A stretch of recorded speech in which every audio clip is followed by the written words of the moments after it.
La décision 172, c'est un terrain bâti, 17 rue Paul Gauguin, donc, qui est vendu. Cadastré AM 35, 534 mètres carrés.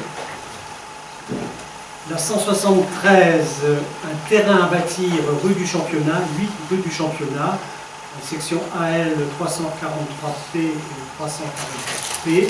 Donc c'est une division de parcelles déjà bâties, mais une division qui cède et qui vend un terrain qui faisait partie de la propriété d'origine. Là, Madame de Sèvres, du coup, j'ai une question. Ouais. On a déjà eu ce genre de problème sur la rue du Championnat, Oui. quand il y a une division de terrain. Oui. On arrive après coup à se rendre compte que la personne qui avait mis cette vision de terrain obtient un permis de construire et que ça fait des nuisances aux voisins d'à côté. Donc, je ne sais pas si vous voyez à peu près de quelle nuisance je veux parler. Non. La maison qui est dans le rond-point. Vous voyez, Ah oui, d'accord. ça crée des nuisances directes sur la maison d'à côté. Donc là, sur ce type de projet, est-ce qu'on va préserver le voisinage en termes d'éclairage, de luminosité, d'ensoleillement? Est-ce qu'on fera attention au moment de la délivrance du permis de construire? On y fait attention. Ceci étant, lorsqu'on délivre un permis de construire, on est tenu de faire respecter les règles du plan local d'urbanisme. Donc, si le pétitionnaire nous soumet un projet qui est conforme au plan local d'urbanisme et qui ne veut rien entendre donc, pour modifier quelques conditions, on n'a pas le moyen d'imposer. Là, on est tenu par le règlement du PLU. Donc, pour le cas que vous citez, je me souviens être intervenu auprès du pétitionnaire. Là, je dis bon qu'on est tenu par le règle du PLU.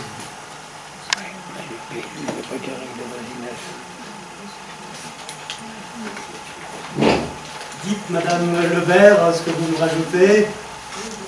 Quand la commune délivre une autorisation d'urbanisme, il est précisé dans l'arrêté que ça ne dédouane pas le pétitionnaire de respecter le droit des tiers et donc les autres règles, que sont en particulier le code civil. Et c'est pas parce que quelqu'un aura obtenu un arrêté, par exemple un permis de construire, qu'il pourra forcément être autorisé si parallèlement il ne respecte pas les autres codes. Mais le problème, c'est que quand c'est par exemple le code civil, c'est pas la commune qui est compétente. Il faut que ce soit, par exemple, le voisin, celui qui a un dommage, qui subit le dommage, d'aller au tribunal. C'est vrai que pour les habitants, c'est pas facile de comprendre ça, que la commune autorise, alors qu'on sait qu'à côté, ils ne respectent pas le Et il n'y a pas de possibilité d'inclure dans notre plan local d'urbanisme de modifier de façon à dire qu'il y aurait une règle sur le respect de l'ensoleillement. Il n'y a pas de possibilité en droit d'urbanisme de rajouter cette précision-là qui nous permettrait, nous, au moment du permis de construire, de stopper certains projets. Après, les possibilités que vous avez quand vous travaillez sur un règlement, c'est par rapport aux distances, par rapport aux limites séparatives, aux hauteurs, sauf que vous êtes aussi lié aux problématiques de densité, et donc l'État, notamment dans les lois Grenelle, il est précisé qu'il faut faire attention quand vous éditez des règles en matière d'urbanisme pour ne pas brider quelqu'un qui veut construire de façon dense, notamment dans les centres-bourgs. Donc c'est pas dans le facile. règlement d'urbanisme, on ne peut pas introduire des règles de privation d'enseignement. C'est une loi civile.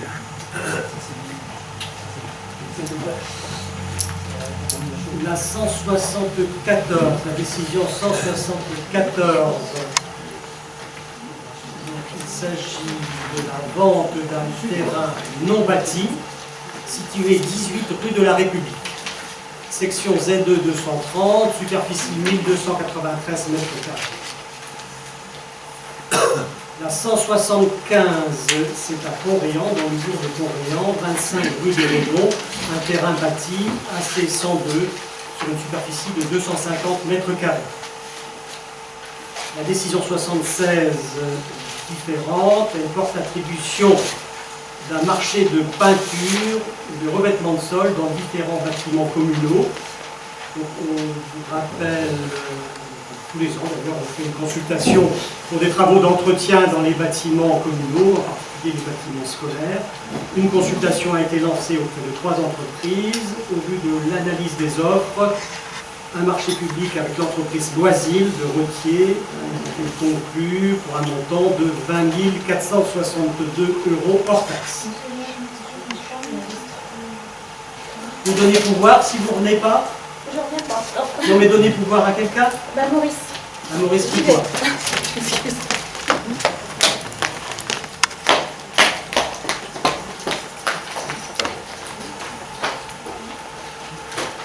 La décision suivante porte attribution d'un marché à bon de commande pour la fourniture de consommables informatiques pour les services municipaux.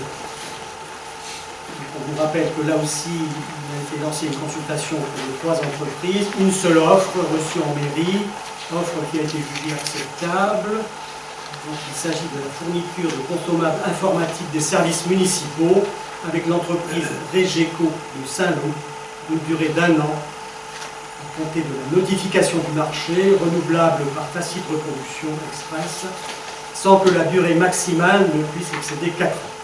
Les règles habituelles. La décision 187 passée, puisqu'elle est annulée par la décision 189. La 188, un contrat avec la compagnie Staccato pour l'organisation d'un spectacle le 30 novembre prochain à l'Espace Galaté. L'entreprise, la compagnie Staccato est retenue pour un spectacle d'exil Le temps qui passe pour un montant de 2308 € TTC plus 9 repas et un spectacle qui aura lieu le 30 novembre 2012. C'est pour les écoles? Non, vous ne savez pas? Non. Avec le collège. Ah d'accord. C'est une intervention avec le collège. D'accord. Le collège prend aussi une part du spectacle. D'accord. C'est une intervention avec le collège. Alors la 189, on avait omis de préciser sur la 187 qu'il y avait eu un dossier de consultation mise en ligne sur le site internet. Donc, ça a été rajouté dans la 189. Il s'agit d'un contrat architectural et paysager que l'on conclut avec le cabinet Atelier du Canal pour la prochaine opération, l'opération Bellevue. Donc, l'ensemble des permis de construire devront être soumis et recevoir l'avis de l'atelier du canal, l'avis favorable de l'atelier du canal, pour un lot individuel de 320 € par lot, pour les maisons individuelles denses, 320 € également par lot, et pour les permis groupés, 1890 € un permis groupé, ce qui fait pour les permis groupés 13 230. La 190, on accueille un apprenti au BTA travaux aménagement paysager avec l'établissement de la Langue du Braille. Donc, on passe une convention avec le CFA la Langue du Braille pour la formation d'un apprenti en BTA travaux aménagement paysager. Donc, pour la première année d'apprentissage, 1 200 € que l'on verse au CFA. Quand on dit une première échéance, ça correspond à la première année. Vous savez que là-dessus, on reçoit aussi une aide de la région. Je n'ai pas le montant en tête, mais qui vient compenser 500. Donc, qui vient compenser cette somme. La décision 191, c'est la vente d'un terrain situé 38 rue de Redon, cadastré AC 158 546, sur une superficie de 226 mètres carrés. Là, c'est l'appartement, la maison qui est attenante à la poste, à l'agence postale. La 192,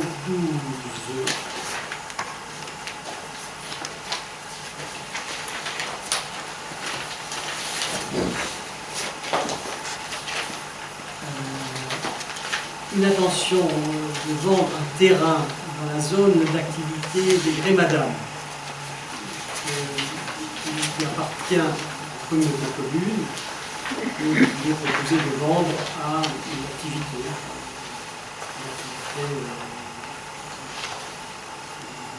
de service, soit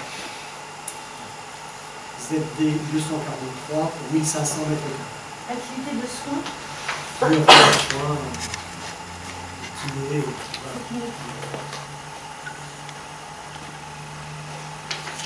Après, la 193, donc c'est 26 rue du Général Leclerc, 40 mètres carrés. Donc c'est un tout petit terrain bâti, où était l'agence l'eau, et qu'il est proposé de vendre. Alors, je ne sais pas si on le voit après, ou si on l'a vu la dernière fois, non, il n'y avait pas de droit au bail. Alors c'est l'Éthiopac qui acquiert ce bâtiment pour s'installer. Oui.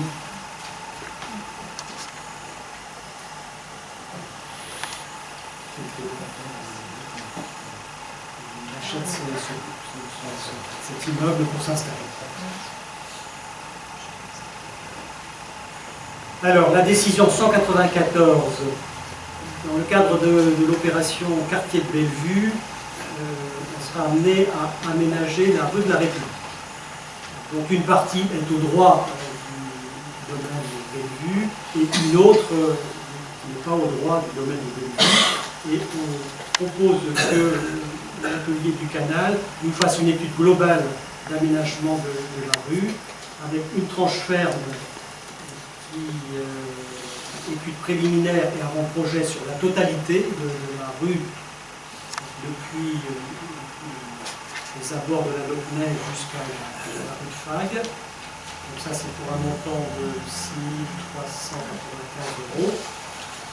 Une tranche conditionnelle numéro 1 pour la mission projet et appel d'offres pour le secteur 3 de la rue de la République. Je pense que c'est celui qui est au droit du lotissement pour 5 858 €. Et puis une tranche conditionnelle numéro 2, projet aussi, pour le reste de la rue de la République, entre le domaine de Bellevue et la rue de Fort. Pour 3 253 €. Est-ce que vous pouvez apporter des précisions sur le type d'aménagement qui est prévu? Non, parce que en fait, pour le moment, la première étude n'a pas été faite. Mais... Vous budgétez un montant de travaux, donc vous devez avoir une petite idée de ce que vous souhaitez voir. Alors, deux choses. Une continuité piétonne-cycle le long de la rue de la République et un dispositif ou deux pour ralentir la vitesse des voitures sur la rue de la République. D'accord. Voilà. Un système de parking? Alors, autant que faire se peut, avec l'emprise dont on dispose dans la rue de la République. Donc là, c'est pas grave. Et qu'est-ce qui est prévu à la sortie du coup de la rue de la République? Pour le moment, je n'ai pas de proposition. C'est un boulot de moment là. Tout à fait, bien sûr. Pour l'instant... Peut-être que, je ne sais pas, voilà. Moi, j'ai pas d'idée, puis bon, on n'est pas allé jusque-là. L'endroit est difficile, bien sûr. Ce sera vu dans l'étude, en tout cas, l'accès au centre de Ça fait partie de cette étude. Et début de réalisation de travaux, vous pensez quand? Une partie, la première partie, au droit du secteur de la République, au droit du secteur du lotissement, dans l'opération aménagement du quartier Bellevue. Et l'autre va suivre, hein, lorsqu'on va commencer à ramener de la circulation sur la rue de la République, il faudrait que l'on ait aménagé, ça veut dire 74, 2014. Excusez-moi. C'est les 2 années qui viennent, quoi. C'est des travaux qui vont s'échelonner sur les 2 années qui viennent. Oui, c'est ça. C'est au moins ce qu'on peut passer. Voilà. La décision 195, acquisition d'un photocopieur pour les services de la mairie. Donc après une mise en ligne du dossier, 5 offres reçues en mairie. On a retenu l'offre de l'entreprise OMR pour un montant de 5 790 €. Un photocopieur Sharp, caractéristique. Et puis la décision suivante, c'est le contrat de maintenance de ce même photocopieur avec la société Weber pour une durée de 5 ans pour un coût de copie noir et blanc de 0,0037 € hors taxe, la copie noir et blanc et en couleur 0,038. Voilà.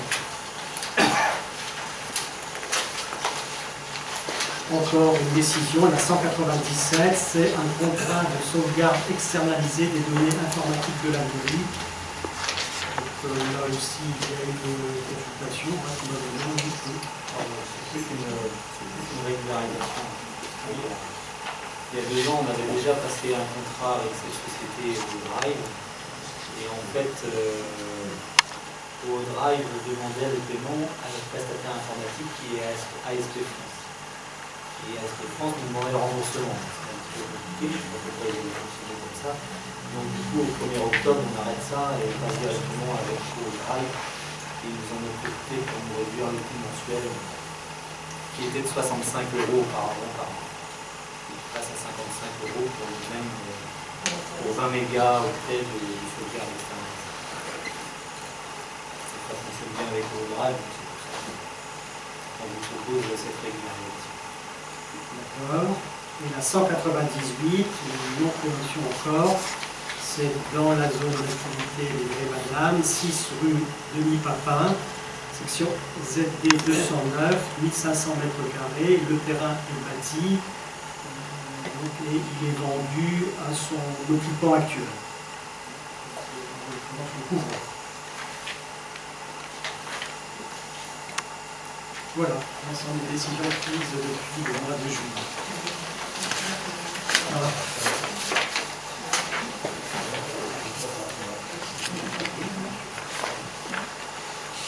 Madame Lebert disait dans ses documents de procuration de moyens première, M. Lepage.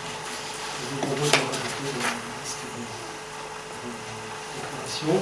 Et puis donc celle de Madame Flateau, à Monsieur Pitois, ensuite à cet incident de santé.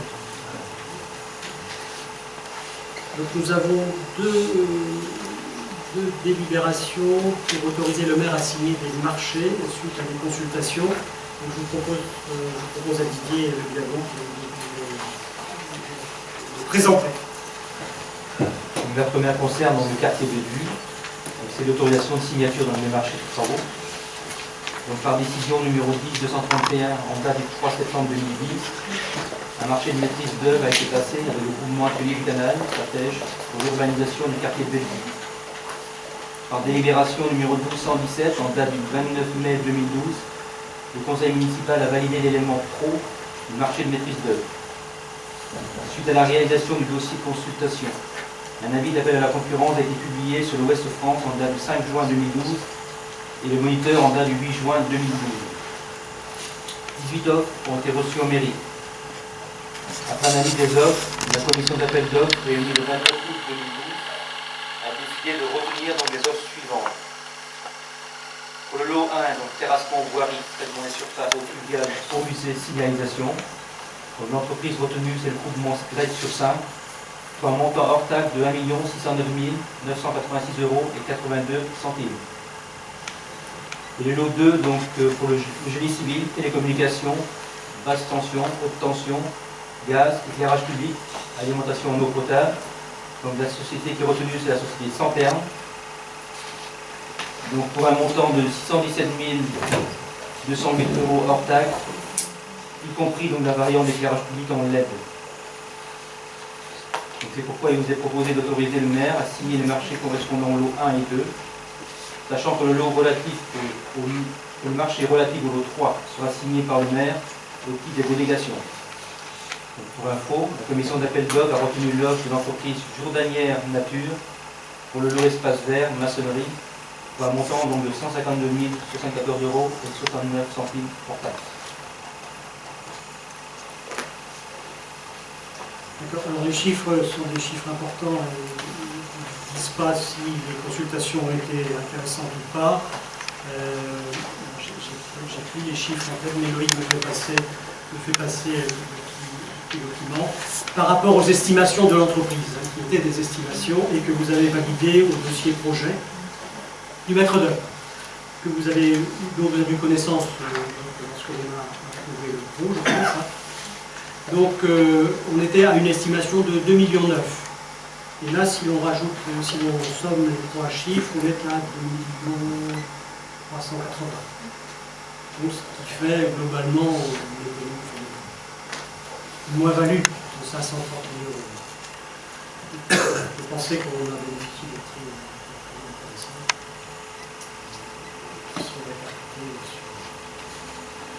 Sur le prix des terrains, bien sûr. Alors j'ai une question sur ce sujet. Est-ce qu'on en sait plus sur les prix de vente des terrains maintenant qu'on a une... Non, on n'a pas encore pu préparer un bilan. Ça permettra d'approuver, de fixer le prix de vente des lots. Donc on se réserve ça pour le mois de septembre, fin septembre ou fin octobre, en fonction des éléments. Il nous manque encore quelques éléments, en particulier on n'a pas eu définitivement la confirmation du prêt relais nécessaire pour réaliser ces opérations. Donc il y a ça. Et puis, donc, il faut qu'on vérifie bien qu'on ne dit rien. Donc, si on est prêt en septembre, on présentera en septembre. Si on n'est pas prêt en septembre, on le présentera en octobre. D'accord. Alors ma deuxième question, c'était justement sur le prêt. Donc vous êtes en cours de négociation avec une banque. Oui. D'accord. Oui. On attend sa confirmation verbale ou son offre verbale, donc on attend qu'elle nous confirme par écrit. Les dernières nouvelles, on avait des difficultés à trouver un organisme bancaire, c'est ce que vous aviez annoncé. Oui, actuellement les conditions sont difficiles que l'on était. A priori, la banque postale va nous confirmer une offre de prêt.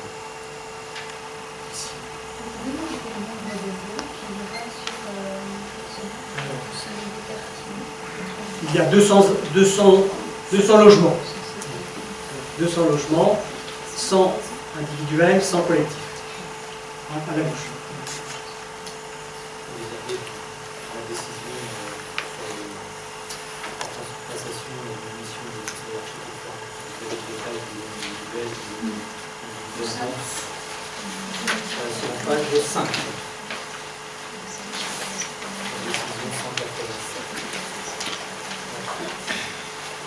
Vous avez un petit détail qui rappelle le nombre de lots. 52 lots individuels, 52 lots individuels, 43 individuels denses, c'est permis groupe. Ça fait 200 On fait 200 logements. Donc on est sur une densité de 28 logements.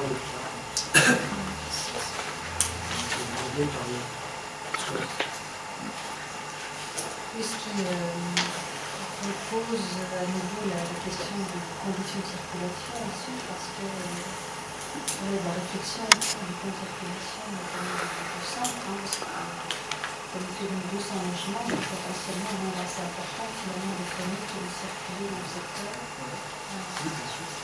Est-ce que ça fait partie des sujets C'est très difficile. Sachant qu'on a déjà aujourd'hui bien des difficultés.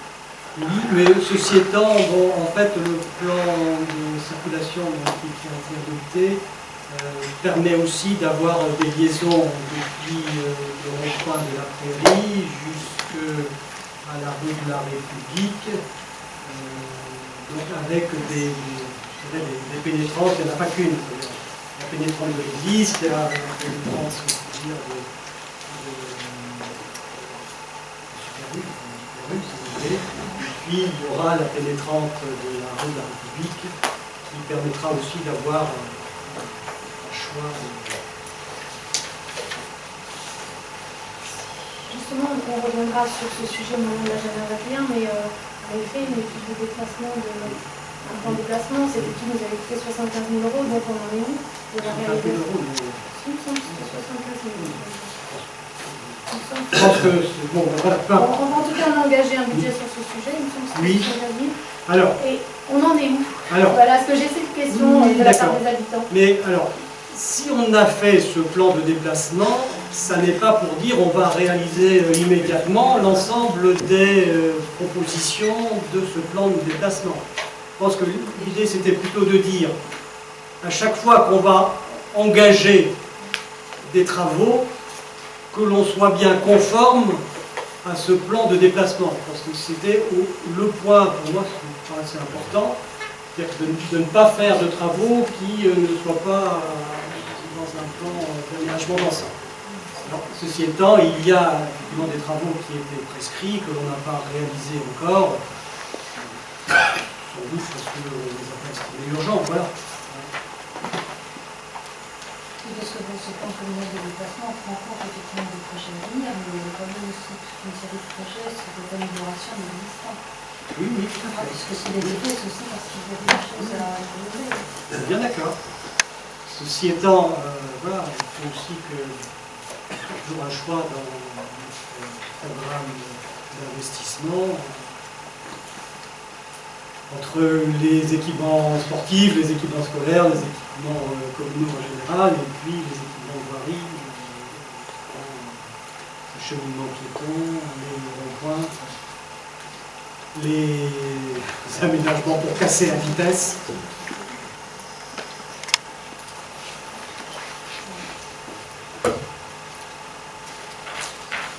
Bien, sur ce point numéro 1, est-ce que je peux mettre au vote? Est-ce qu'il y a des votes contre? Est-ce qu'il y a des abstentions? Donc,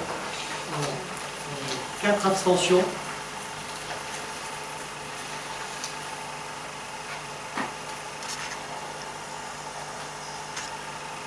Le point 2, Le point 2 donc, concerne l'extension du complexe Jean-Pierre Moussoir. Donc c'est aussi l'autorisation de signature des marchés de travaux. Donc par délibération numéro 11-331 en date du 13 décembre 2011, le conseil municipal a validé l'avance-projet détaillé de l'extension du complexe Jean-Pierre Moussoir.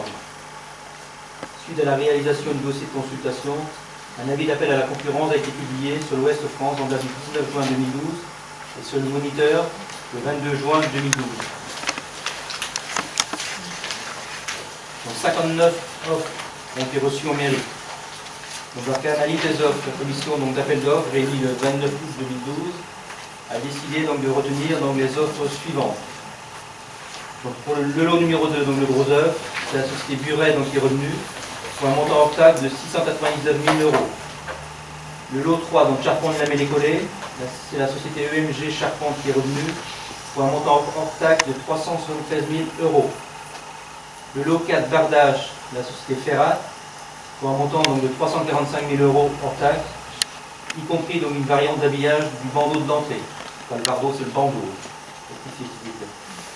Le lot 5, c'est le lot étanchéité.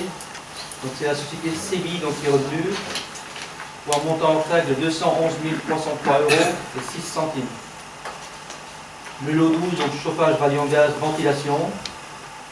C'est l'entreprise Bochet qui est revenue pour un montant hors taxe de 250 722 € et 30 centimes. Donc y compris la variante peinture sur gaine apparent et la variante 2, donc c'est la suppression de la chaudière ACV qui est existante. Donc c'est pourquoi il nous est proposé d'autoriser le maire à signer les marchés correspondants, donc les lots 2, 3, 4, 5 et 12. Donc en dessous vous avez la liste des autres lots dont le maire a délégation de signature. Donc on a le lot numéro 1, donc terrassement VRD, espace vert, c'est la société Le BTP qui est revenue pour un montant hors taxe de 111 000 €. Le lot 6, donc menuiserie extérieure, donc c'est la société Serre à Faire qui est revenue pour un montant hors taxe de 88 806 €. Le lot 7, serrurerie, donc la commission d'appel d'offres n'a pas statué donc, sur ce lot. Donc il y a un complément d'information donc, à demander donc, aux sociétés. Donc aujourd'hui le lot 7 n'est pas attribué. Le lot 8, donc menuiserie Donc, intérieure. rayé, c'est à le faire. Oui, tout à fait. Le lot 8, donc menuiserie intérieure, c'est la société Auguin, pour un montant hors taxe de 176 442 € et 40 centimes. Donc y compris l'aménagement d'un meuble bar, donc pour 6 442 € et 40 centimes hors taxe. Le lot 9, donc poisson, plâterie, à la société Finibat, pour un montant hors taxe de 24 381 € et 78 centimes. Le lot 10, électricité, à la société Lustrelec, pour un montant hors taxe de 106 316 € et 98 centimes. Le lot 11, plomberie sanitaire, l'entreprise Bochet qui est revenue, pour un montant hors taxe de 65 277 € et 70 centimes. Le lot 13, donc revêtement de sol, c'est la société Marriott qui est revenue, pour un montant hors taxe de 135 107 € et 5 centimes. Le lot 14, donc faux plafond, donc c'est la société Gauthier Plafond, pour un montant donc hors taxe de 28 900, y compris donc l'option 1 du plafond Grilltex, c'est Grilltex, donc c'est pas Grillatex, c'est Grilltex, le nature du plafond, pour 42 000 € hors taxe. Et la variante 1, remplacement du plafond hygiène en panneau Fibra Futura, pour un montant de 184 € hors taxe. Le lot 15, donc niveau peinture, c'est la société MAC qui est revenue, pour un montant hors taxe de 33 566 € et 14 centimes, y compris la variante 1, donc des peintures sur dalle au plafond Fibra Futura, pour un montant de 2 697 € et 87 centimes. Le lot 16, donc sol sportif, donc n'a pas été attribué donc, par la commission d'appel d'offres. L'offre a été jugée donc infructueuse. Le lot 17, équipement sportif, c'est la société Marty qui est revenue, pour un montant hors taxe de 39 183 € et 65 centimes. Le lot escalade, donc, le lot 18, mur d'escalade, c'est la société Clépo Mania qui est revenue pour un montant hors taxe de 122 810 €, y compris donc les 4 options. Et enfin, donc, le lot 19, donc le lot ascenseur, c'est la société Altilift qui est retenue pour un montant hors taxe de 18 600 € hors taxe. Là aussi, c'est un petit peu la comparaison avec l'estimation du projet. Au niveau pro, on était sur 3 347 000, 3 350 000. Et là, non, oui, mais bon, on a fait des estimations, sur les lots qu'on n'a pas retenus. On avait quand même des offres, même si on ne les a pas retenues. Donc en prenant ces offres, on arrive sur 3 75 000. Donc vous voyez qu'il y a pas tout à fait 10%, pas tout à fait 10% à moins par rapport à l'estimation. Déjà plus serré, mais ça reste en dessous de l'estimation. Voilà. Il vous est proposé d'autoriser le maire à signer les 5 premiers lots. Nous pouvons, si vous démarrez les travaux à partir du mois d'octobre,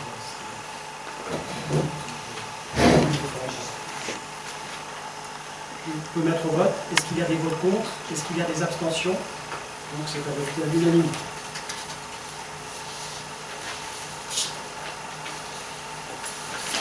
Le point 3, Orléans.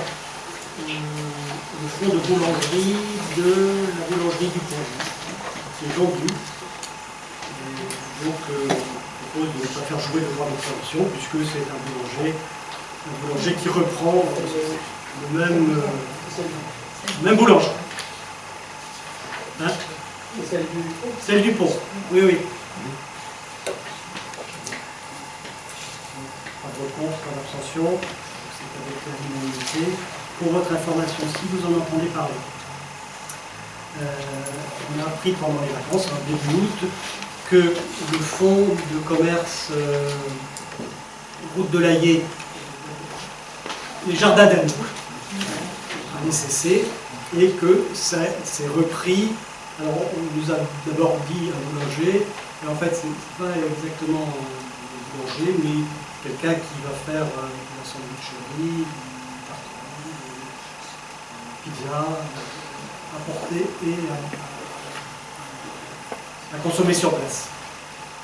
Donc les boulangers de Guichin se sont émus en disant une concurrence, de trop. Ceci étant, donc on n'est pas en zone de préemption, et puis même si on avait été en zone de préemption, un boulanger n'aurait sans doute pas fait de préemption sur ce fonds de commerce des jardins d'Anneau. Bon, si vous en entendez parler, l'affaire se fait pour un démarrage 15 octobre, on m'a dit le retour. C'est donc quelqu'un qui fait du pain, mais du pain avec, comme Mathilde dit, comme principale activité, la vente de sandwicherie, ce que j'ai dit. Du pain un peu spécial, du pain bio, du pain de vache.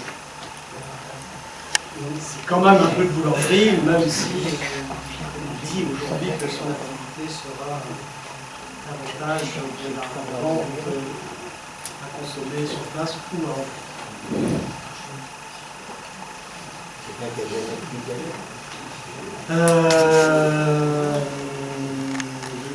je ne crois pas qu'il ait d'activité aujourd'hui, mais il a dû en avoir une autre. Et donc, je ne peux pas dire. C'est quelqu'un qui habite Gauvin, avec sa femme, donc c'est un couple. Donc il a installé un four, bien entendu. Il a installé une salle de dégustation.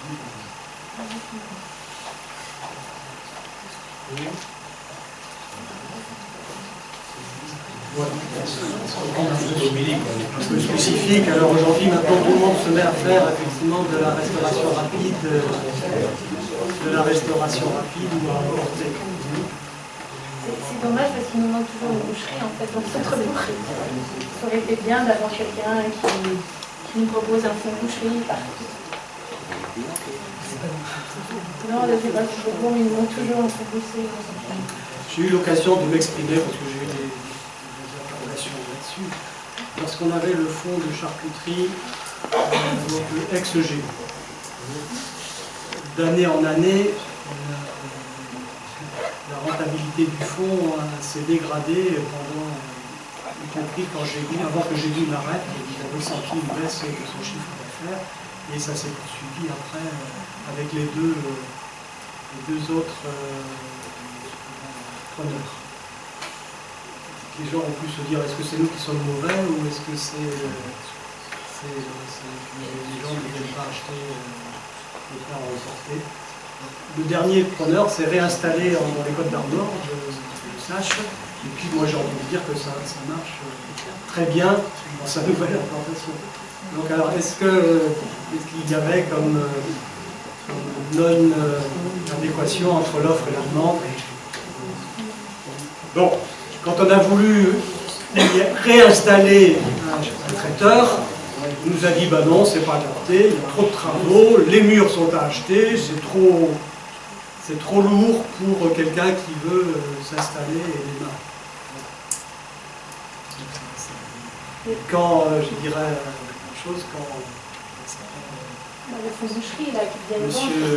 Monsieur Pelletier est parti, lui aussi n'a pas trouvé de repreneur, alors c'est vrai que le fonds était sans doute totalement à refaire, et que les propriétaires voulaient aussi vendre et les murs, surtout les murs, même en s'adressant aux spécialistes de la chambre de commerce et de la chambre des métiers. J'apporte une petite sur la boucherie, sur le site de Carval, parce que je suis Carval. On vient de fermer, on avait 4 ans encore 3 sections de TP, on fait en une cette année, par un manque de TP. Et nous regroupons sur le site de Fougères Saint-Malo et Carlan, une section, donc géographiquement. Et par manque d'effectifs, elle va être transférée en privé. Alors, ce qui est dommage, Et on a des locaux qui ne servent plus à rien. ce qui est dommage pour Guichen, c'est que quelques années auparavant, le 8 à 8 a cessé son activité de boucherie. Il avait un très bon rayon de boucherie parce qu'il y avait trop de concurrence dans son truc. C'était il cesse son activité et 2 ans, 3 ans après, voilà, il y a un problème quand même, je crois, de concertation entre peut-être les commerçants, peut-être que vous pourriez animer cette concertation, je ne sais pas. Non, oui, Je sais pas, je pose une question. Non, d'accord. Mais c'est très, Je très, pose une très- question. non, mais c'est très bien comme, C'est sous forme comme de idée. question. J'y ai cru aussi souvent. On a essayé de faire se rencontrer les gens, mais on aperçoit que les commerçants sont vraiment des individuels et que c'est vraiment pas facile de les faire se travailler ensemble. Donc, je mets l'exemple des boulangers. Et ceux qui ne se parlent pas, je ne sais pas si c'est la faute. Ouais, vous voyez que vous vous êtes retrouvé avec du boulanger sur le Voilà. dimanche. Ah bah oui, je sais bien. C'est l'exemple. Ah mais je pose une question, je ne doute pas que Oui, c'est oui. pas compliqué. Hein. Alors bon, j'entends dire aujourd'hui que 8 à 8 va aussi évoluer. Bon, ils vendent, vous avez vu qu'ils vendent la viande aussi. Hein. Ils vendent la viande maintenant de producteurs locaux, là, de bois Trudon, enfin, de bois Trudon. Non, mais je ne sais pas comment ils vendent sa viande, et les sous-vide, et les... Bon, c'est installé Guilleux, qui du coup a pris une importance assez phénoménale.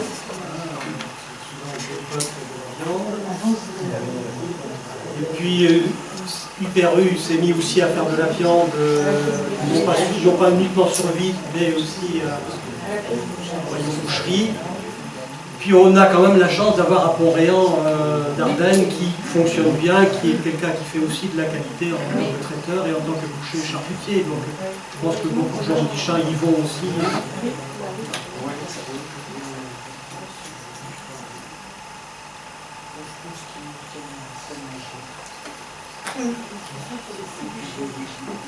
Alors le point 4, dans ce cas-là, personnel communal, modification du tableau des emplois.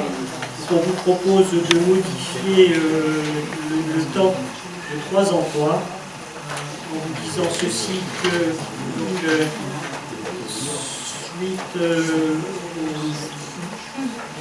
au recrutement d'une nouvelle personne à l'entretien de l'espace Galatée, espace Joséphine Becker, 2 personnes qui font l'ensemble de cet entretien.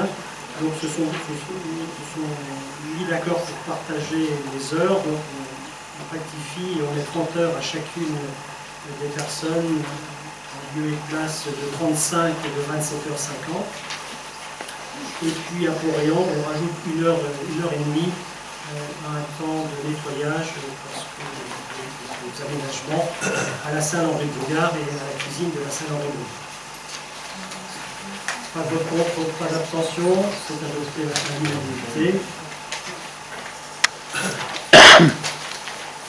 Et donc le dernier point à l'ordre du jour, c'est l'agenda 21. Donc, on se propose de vous présenter le rapport final. Là, on voit. Voilà. Ah, c'est la délibération. D'accord. Si non, mais je vais le dire. Hein? Oui, non, mais alors, je vous présente, je vous lis la délibération qui rentrera dans le texte, si vous le voulez bien. Donc, on vous rappelle que le 15 décembre 2009, nous avions décidé de lancer la démarche achat de faire appel à un prestataire extérieur. Le 12 juillet 2010, donc on a retenu Sémaphore Territoire.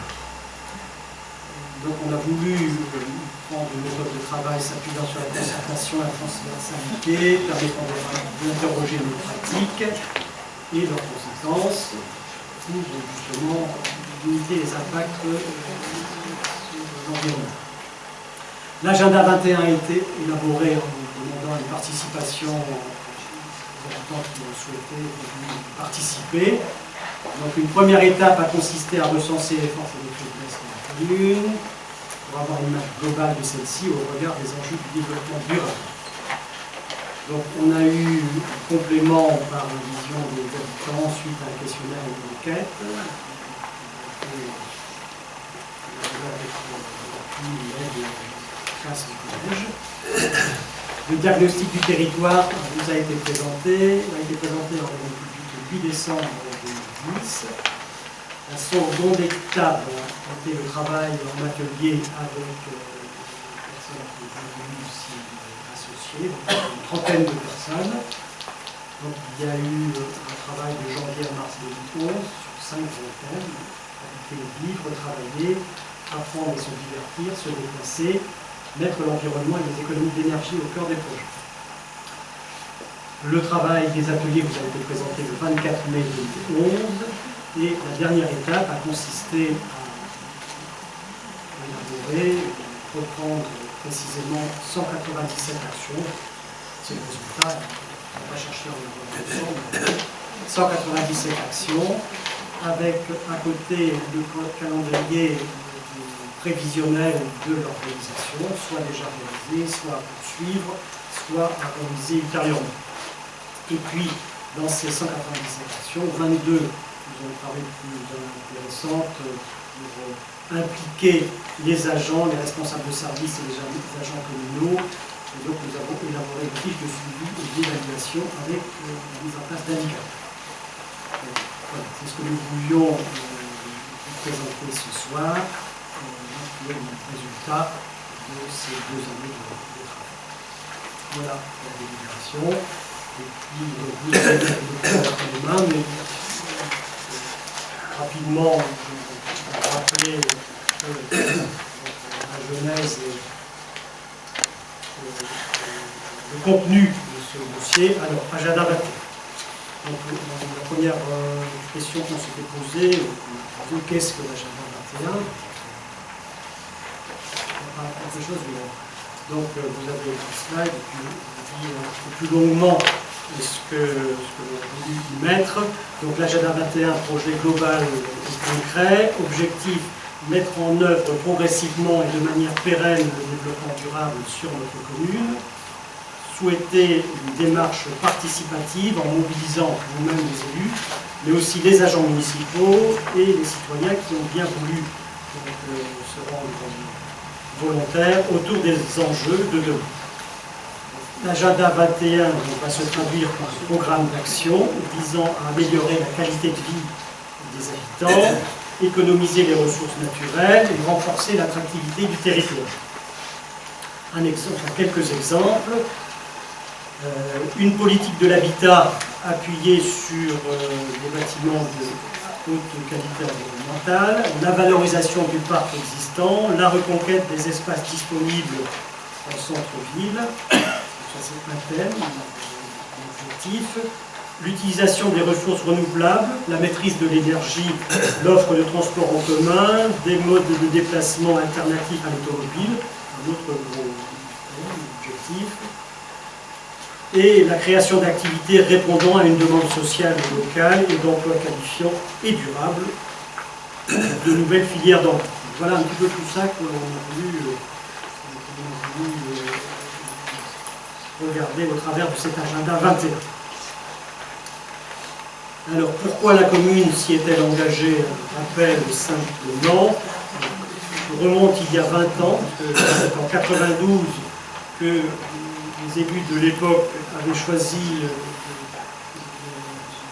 une devise à la commune de Guichen, Pont-Riant, l'avenir en vert, et on avait commencé à créer le premier salon Promobio, donc c'était déjà la part de cette volonté d'identité du territoire vert. Donc, elle avait alors anticipé sur l'importance que prendraient les considérations environnementales et écologiques dans la vie de tous les jours. Les engagements et les réalisations de la commune en matière de développement durable sont donc des constantes déjà anciennes que l'on retrouve dans la volonté de réconcilier le développement de son territoire, l'amélioration du cadre de vie et le maintien d'un lien et d'une cohésion sociale entre ses habitants. Donc pour une meilleure cohérence de ce qui a déjà été engagé et réalisé et de ce qui est encore à mener, pour avoir une vision partagée des enjeux liés au développement durable à l'échelle de notre commune, qui seront porteuses d'une identité forte pour l'ensemble des habitants et des acteurs locaux. Donc nous avons souhaité mener l'élaboration de cet agenda 21. Les grandes étapes. Alors, les trois grandes étapes de cet agenda. Donc, nous avons voulu une démarche participative en invitant les agents, les élus et les habitants citoyens, donc pendant cette durée d'environ 2 ans. Le diagnostic partagé, c'était la première étape de septembre à décembre 2010. La stratégie locale de développement de janvier à mai 2011 avec en particulier les ateliers et l'élaboration d'un plan d'action et la définition d'indicateurs de septembre 2011 à juin 2012. Et voilà aujourd'hui à la présentation du document final. Donc l'objectif recherché a été de travailler à partir de réalités locales et de s'assurer de la cohérence entre notre plan d'action et les besoins et attentes des acteurs locaux. Voilà pour les grandes étapes. Alors, la première étape, le diagnostic partagé. Donc nous nous sommes appuyés sur des documents qui existaient déjà, et il y en avait beaucoup. Le programme municipal de ce mandat, 2008-2014, le plan local d'urbanisme qui contient déjà un certain nombre de documents, l'analyse des besoins sociaux qui a été menée, l'étude de développement commercial et artisanal qui a été aussi menée, le plan de désherbage communal, le plan de développement, le contrat d'objectif, le plan communal de déplacement, le projet éducatif local. Donc voilà, un certain nombre de documents qu'on a remis au bureau d'études qui prennent en compte. Des documents qui ont été établis par la communauté de communes, tels que le programme local de l'habitat, ou par le pays, tels que le SCOT ou la charte d'urbanisme commercial. Donc ces sources ont été complétées par les résultats du questionnaire, dont j'ai parlé tout à l'heure, avec l'appui des collégiens et qui a été diffusé à l'ensemble des habitants. L'ensemble de ces données nous a permis, ainsi que le bureau d'études, d'établir le bilan des forces et des faiblesses, ainsi que les menaces ou opportunités sur notre territoire. Donc le diagnostic partagé, comme l'ensemble du document, c'est organisé autour de 5 thèmes que l'on va retrouver dans le document final et tout au long de la vie de l'étude. Habiter et vivre à Guichen-Port-Royan, travailler à Guichen-Port-Royan, apprendre et se divertir à Guichen-Port-Royan, se déplacer quand on habite à Guichen-Port-Royan, et mettre l'environnement au cœur de tous les projets sur la commune de Guichen et Port. Donc le diagnostic a été présenté en conseil municipal le 8 décembre, en réunion publique le 8 décembre 2010.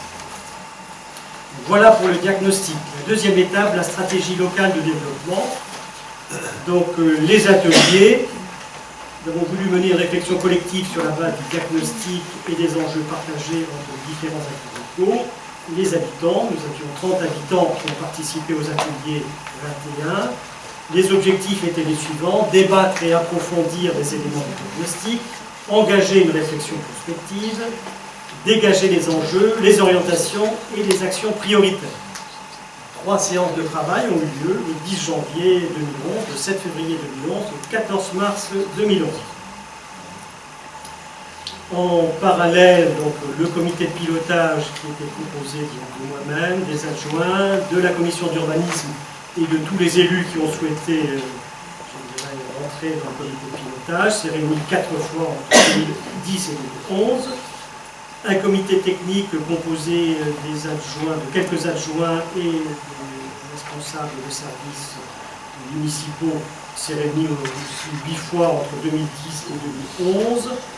Et la stratégie a été présentée au conseil municipal le 24 mai 2011. Une restitution a été faite au comité de pilotage élargi aux participants des ateliers A21 a aussi eu lieu le 8 juin 2011. Le troisième étape, l'élaboration du plan d'action. Donc les adjoints et les responsables de service se sont réunis 10 fois environ, donc 4 journées entières, pour essayer d'avancer dans ces actions. Les agents se sont réunis à 2 reprises pour travailler sur la charte éco-responsable. Donc l'ensemble de ce travail a conduit à retenir 197 actions, que vous avez dans les dossiers. Et certaines sont issues du programme politique proposé par les élus, et d'autres émanent des ateliers A21. Pour chacune de ces actions, un calendrier prévisionnel est proposé. Et parmi ces actions, nous avons retenu 22 actions que nous avons un petit peu traitées de façon particulière, ce qui ne veut pas dire que d'autres actions ne pourront pas être étudiées de la même façon ultérieurement. Donc avec une fiche de suivi, d'évaluation et la fixation d'indicateurs. Et ces indicateurs, nous les avons travaillés avec les responsables de service de façon à ce qu'ils puissent participer à leur suivi. Voilà, donc on arrive au document final, donc, qui a été conçu en juillet 2012 avec le bureau d'études, le service aussi communication qui y a participé. D'accord, bravo le service com. Donc, ce que je veux vous dire, c'est que c'est un outil de travail, c'est un outil d'étape qui se veut évolutif et qui pourra être modifié au fil des mois et des années, enrichi en particulier en fonction des projets et des actions municipales. Alors si je vous le présente de façon un peu plus, si je rentre un peu plus dans le détail, donc le document que vous avez reçu, il y a l'introduction qui resitue ce qu'est l'agenda 21, pourquoi Guichin, et pourquoi l'agenda 21. On a donc le diagnostic partagé qui fait l'objet de fiches et on met en avant les 5 thèmes qui sont identifiés avec chacun dans le document de présentation une couleur, de façon à ce qu'on puisse facilement retrouver. Donc habiter, vivre violet, travailler bleu clair, apprendre et se divertir fuchsia, se déplacer bleu foncé et mettre l'environnement vert. Donc le diagnostic, les 5 thèmes. Dans la stratégie, donc, dans chaque thème, vous trouverez des orientations. Donc, il y en a 19 au total. Elles sont repérées, non, elles sont simplement indiquées en haut de page. Chacune des orientations est déclinée en objectifs. Donc chaque objectif est repéré par une puce carrée. Et chaque objectif, après, comprend une ou plusieurs actions avec des dates, des prévisions de réalisation. Les actions qui sont issues des agendas 21 sont identifiées par un sigle gris, mais bon, c'est la petite table de pique-nique. D'accord. Et donc, les 22 actions faisant l'objet d'une fiche d'action sont répertoriées par une pastille de couleur qui correspond au thème, avec un numéro qui correspond à celui de la fiche action associée. Voilà. Donc, voilà notamment le numéro qui vous indique la fiche action avec son identification 5 dans le cas présent. Et on retrouve donc le document a voulu être relativement simple et clair.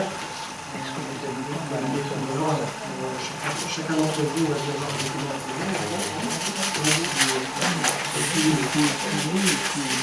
facile à lire.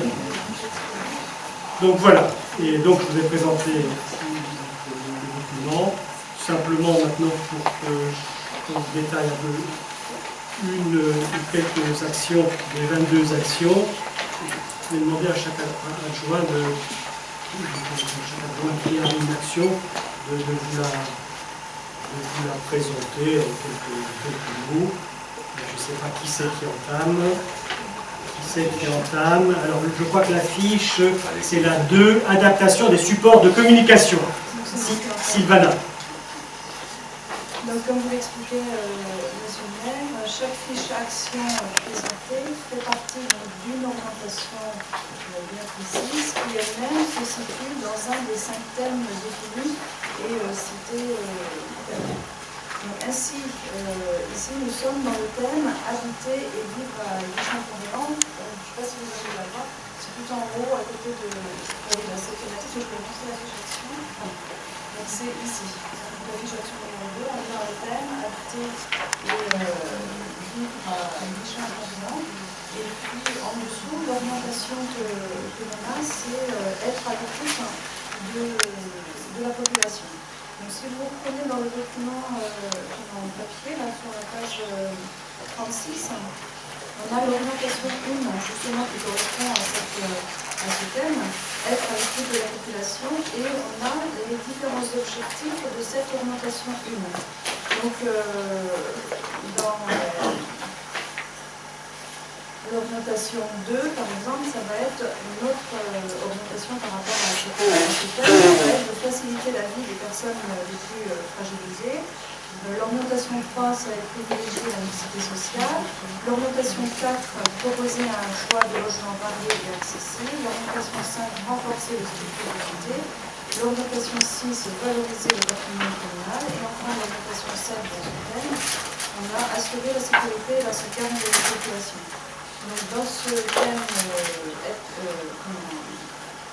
ajouter les lignes à 17 en ordre, on a 7 orientations. Donc, dans l'orientation 1, qui est être à l'écoute de la population, on a ensuite 4 objectifs. Le premier objectif, c'est entretenir des relations permanentes avec les habitants et les associations et se décliner 3 actions qui sont, donc la première action, ça va être assistance conseil à la réalisation du document associatif. Et donc dans la marge, vous avez le calendrier prévisionnel. Donc ça, c'est comme un noté permanent, ça veut dire que c'est quelque chose qui est déjà mis en place et qu'on va poursuivre, bien sûr, comme action. La deuxième action dans cet objectif, ça va être la permanence des élus. On continue cette action que nous faisons de façon très régulière. Et donc la troisième action dans cet objectif, on a réalisé une fiche d'action qui s'appelle réunion d'échange avec les habitants et les acteurs associatifs et économiques. Donc à chaque objectif, vous voyez ce que vous expliquez un petit peu M. Maire tout à l'heure, qui détaille un peu plus ici sur cette orientation. Donc l'objectif 2, nous allons avoir amélioré l'accueil de nouveaux habitants et l'action correspond à notre soirée d'accueil, donc on en fait tous les gens. Et dans l'objectif 3, nous avons optimisé la communication externe en s'appuyant sur les nouvelles technologies. Donc là aussi, nous avons défini 3 actions pour cet objectif. Donc la première action, ça va être une réorganisation du service communication qui a déjà été faite. C'est pour cette raison qu'on a réalisé dans la marge. Mais ça ne veut pas dire que c'est quelque chose de figé, c'est quelque chose qui peut évoluer encore. La fiche action numéro 2, ça va être l'adaptation du support d'information par rapport au site internet, au bulletin municipal, mais aussi pour d'autres supports d'information. Une autre action qui est dans cet objectif, c'est la mise en place de tableaux d'information numériques. Et là, vous voyez dans la marge, on avait discuté entre nous que cette action-là, on a réalisé donc l'objectif 4, toujours dans cette orientation, c'est d'impulser une dynamique du développement du numérique et on a fait une seule fiche action pour cet objectif 4, qui est l'animation de la cyberphonie. Vous avez eu en notre fiabilité Max, Alison, qui nous avait détaillé aussi son activité au niveau de la cyberphonie. Donc pour être plus dans le détail, si vous voulez je vais donner un peu d'explication, vous allez directement à la page 69, où on va avoir la fiche action qui va bien se définir dans son thème habituel des champs, dans son orientation être à l'écoute de la population. Donc après on a le titre de cette fiche action et on retrouve dans le bandeau grisé au violet l'objectif dont elle dépend, optimiser la communication externe en s'appuyant sur une nouvelle technologie. C'est l'objectif 3 que j'ai cité tout à l'heure. Donc, cette fiche action, on a travaillé, c'est les services en charge et les référents, je suis les référents, et les services en charge, ça a été les services communication, l'animatrice de la CEVA commune, et puis la directrice générale des services. Donc, on a travaillé tous ensemble pour mettre en place ces actions qui découlent de l'adaptation du support d'information. Donc il y a des actions qui sont déjà en place et d'autres qui vont être à mettre en place. Pour les supports d'information, ce que l'on veut, c'est améliorer l'amélioration de la mise à jour des informations et puis l'intégration de davantage de démarches en ligne et de contenu accessible, notamment pour le site internet. Donc, ce qu'on souhaite aussi, c'est adapter les autres supports de communication existants. Et ces supports de communication, c'est divisé en 3 groupes. Le groupe numérique, le support numérique. Donc, nous avons mis en place la newsletter, nous avons mis en place la page Facebook, nous avons un portail difficile qui retrace un petit peu l'activité de la cybercommune, et nous avons aussi le portail de la médiathèque qui existe maintenant. Donc le deuxième groupe, ça va être les supports audiovisuels avec les radios locales. Donc nous occupons déjà sur les radios locales. Donc on a noté aussi la télévision, donc pourquoi pas, ça peut être aussi une évolution pour communiquer vers d'autres supports audiovisuels. Nous faisons des bandes annonces déjà au cinéma. Nous avons un partenariat avec le cinéma, nous faisons des bandes annonces avec le film. Et nous utilisons aussi les écrans de l'hypervue et du collège pour annoncer certaines manifestations de la commune. Donc le troisième groupe dans ces supports de communication, c'est tout ce qui est autre que numérique et audiovisuel. Donc c'est les publications et les autres supports, le reflet, les flyers, les affiches. Les dossiers de presse que nous faisons à chaque manifestation ici, les banderoles, et puis vous avez, maintenant, depuis quelques années, le guide agenda, le mode d'emploi, l'actif forum, tout ça, ce sont des supports de communication qui sont amenés à évoluer, à s'améliorer, etc. Et puis donc, comme la communication doit être à la pointe aussi des nouvelles technologies, nous avons souhaité mettre en place de nouveaux outils de communication et pourquoi pas évoluer vers des applications smartphones qui existent et qui se développent de plus en plus.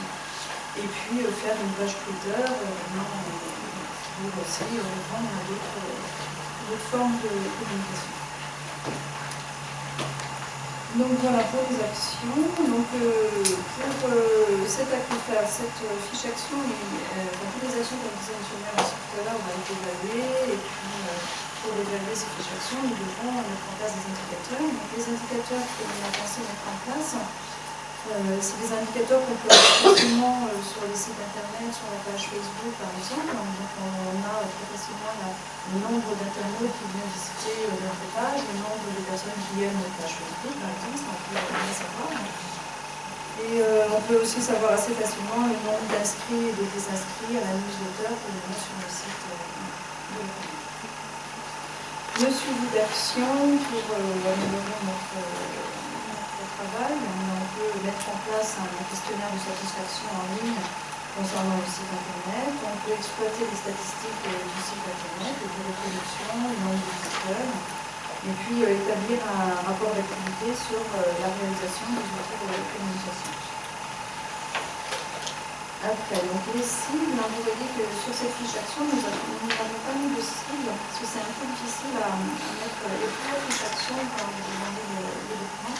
Il ne contient pas spécialement de cibles, parce qu'on parle un petit peu à un temps zéro. Donc l'année prochaine, au bout d'un an, déjà d'indicateurs, de suivi d'action, etc., on aura déjà quelques chiffres, et on pourra éventuellement mettre une cible pour dire, voilà, si on est à 50% de visites du site internet le mois de juillet, pour quelle raison essayer d'augmenter faire d'autres indicateurs justement pour améliorer cette présentation.